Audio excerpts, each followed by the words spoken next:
Ndugamano ya MIARIO GACHAGATI ka MUNINI wa MUTONGORIA wa BURURI RIGATHI GACHAGUA na kanjo ya magavana nĩthiĩte na mbere kwĩhĩrĩria kũrĩ ong'ethanĩri ũrĩa wĩyumĩrĩtie gatagatĩ ka area ya wĩgiĩ kĩgĩna gĩa gũteithĩrĩria kũng'ethanĩra na morũrũ ma mbura ya NINO ĩrĩa ĩthiĩte na mbere kuura bũrũri-inĩ wakĩrĩirio nĩ MIARIO ya GACHAGUA thutha wake kũhinyĩrĩria gũtirĩ kĩgĩna thirikari yeranĩire gũtũma kũrĩ thirikari cia kaunti gũteithĩrĩria mĩhang'o-inĩ ĩno. We are therefore a little bit shocked when we see governors complaining that they are yet to receive money for El Nino from the national government. Such money is not forthcoming. They are expected to use emergency money within their financial provision and to reallocate money within their budget to intervene for the people that they govern. GACHAGUA na kũrĩ ũguo onekete gũcenjia mĩario yake ya mũthenya wa ira arĩ kaunti-inĩ ya Mombatha kũrĩa arahinyĩrĩirie atĩ thirikari nĩ ĩrĩkĩtie kũrekereria mũigana wa ciringi bilioni 10 kũrĩ thirikari cia kaunti kũng'ethanĩra na morũrũ ma mbura ya El Nino, ũndũ ũrĩa ũracũngĩrĩirie ũregani mũnene kuma kũrĩ kanjũ ya magavana makiuga matirĩ kĩndũ mamũkĩrĩte. Sisi katika serikali kuu tunaangalia Kenya yote, kwa hivyo hatuwezi pata ya kutosha. Sisi tutajaribu ile kidogo tunamletea, lakini mwenye kufanya kazi ya kuchunga raia ni gavana, kwa sababu wako na pesa. Na sisi katika National Treasury tumewachilia pesa kwa gavana zaidi ya shilingi bilioni 10.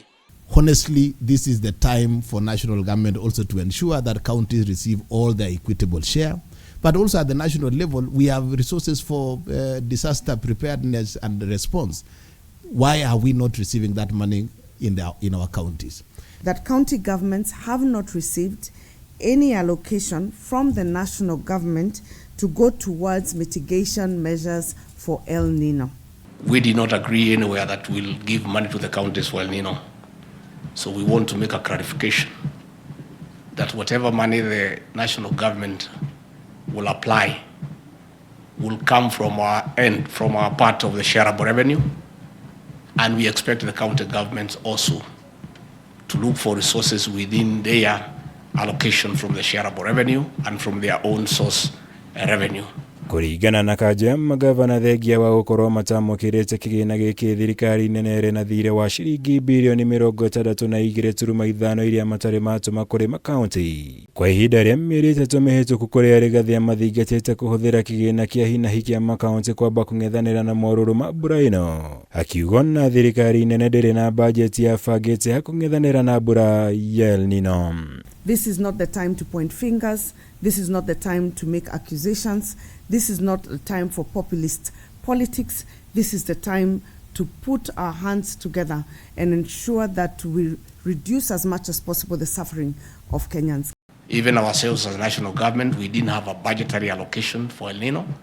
We are mobilizing resources within what we had already planned to remove here and there to get some money for this intervention. And we encourage the county governments to do the same. RIGATHI kwaragio hĩndĩ ya kĩgomano na mabarothi na igithia kuma mabũrũri ma nanja wabici-inĩ yake mwena wa Karen gũkũ Nairobi, kũrĩa ahinyĩrĩirie wĩrutĩri wa thirikari gũteithĩrĩria arĩa mahutĩtio na njĩra nene nĩ mĩiyũro ya mbura ĩno. Gũkũ ningĩ amathingatĩte kũnyitĩrĩra bũrũri wa Kenya harĩ mĩhang'o ĩno igũrũ rĩa tabarĩra ingĩ cia ũthii wa na mbere. Ngĩribotera Kameme TV, njĩtagwo Mwaura wa Gunya.